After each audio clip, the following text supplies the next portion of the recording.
Yeah, indeed, history was made here at the state capitol as lawmakers officially took the oath of office for their new term. Upon which I'm about to enter. Congratulations, members.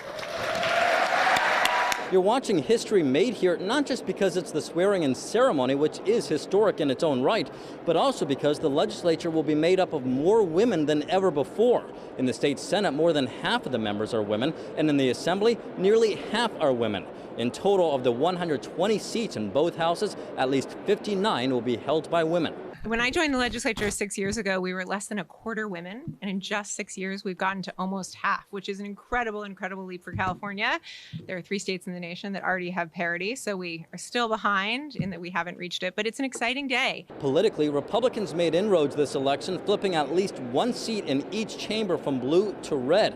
But just as it was before the election, both houses will be made up of at least 2/3 Democrats, officially giving them a supermajority status. That's significant because just by the math alone, the supermajority status allows Democrats to pass bills without having to reach across the aisle for Republican support. Democrats will still retain their super-duper majority, so we don't anticipate any significant policy changes coming out of the legislature or out of the governor. Speaking of policy, just after they were sworn in, lawmakers got straight to work, formally gaveling into a special legislative session Governor Gavin Newsom vows will, in his words, Trump-proof California.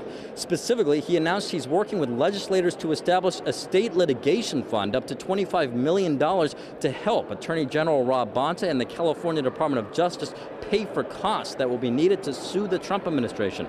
Bonta speaking about it during a press conference today. We will draw upon the $25 million as needed. And it's based on what Trump does. That will dictate everything we do. We will stop him from overreaching, doing things that are unlawful, unconstitutional, and sue him in court and stop him when he does. But Republicans say the litigation fund to sue Trump is a waste of taxpayer resources amid this recent report from the nonpartisan Legislative Analyst Office showing California faces a $2 billion deficit next year and $20 to $30 billion deficits in the coming years through 2029. GOP members argue the governor should put more of his focus on issues facing California. The state is struggling with the highest cost in the nation, highest unemployment rate in the nation right now, insurance crisis, cost of living crisis, and we call a special session to what? Pay more government lawyers money to sue Trump? It's tone deaf. And while the special legislative session is now technically gavelled in, it really will not begin until lawmakers return from their winter recess in January. Reporting at the state capitol, I'm Eitan Wallace. Now back to you in the studio.